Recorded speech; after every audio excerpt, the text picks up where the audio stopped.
This lesion we know from before, it's heavily calcified lesion. We presume it's circular calcium, but we never know. So we use the 2 wires, strong extra backward support, do some pre-dilatation with the NC balloons, and then do the IVUS, and only based on IVUS imaging, or so like you have to do imaging, IVUS or CT to know exactly what kind of calcium do you're dealing with. And when we realized that we have a lot of spots, very thick circular calcium, we decided after some pre-dilatation that some kind of the IVL. That was perfect case for IVL ballooning because we have circular thick calcium. So we choose the ShockFast 3.0. And then after the shocking everything with 120 pulses, we checked with the IVUS and we saw some cracks in the calcium, at least one crack in circular calcium.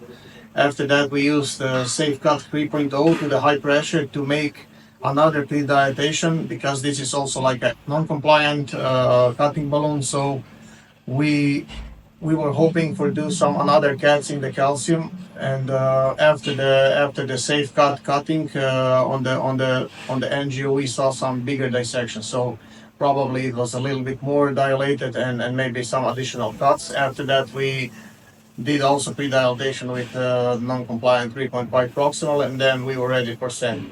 And in the end, because of that good preparation based on iris imaging, we saw good opposition of the stent, and in the end we gained with the IVUS good lumen. For the IVL device, how was the deliverability and crossability of IVL? Did it cross and reach the target lesion smoothly?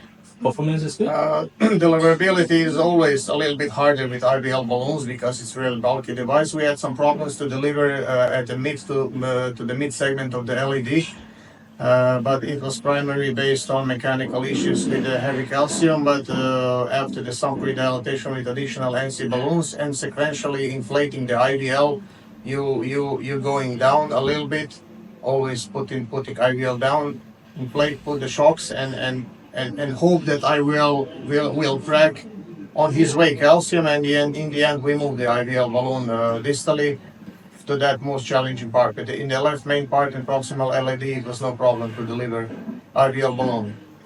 And ShockFast IVL is very suitable for me for the proximal LED and left main also, because it's shocking. It's not so long, like it's like 6 seconds, not 10 seconds. And the ischemia and overall the patients tolerate it a little bit better, I think.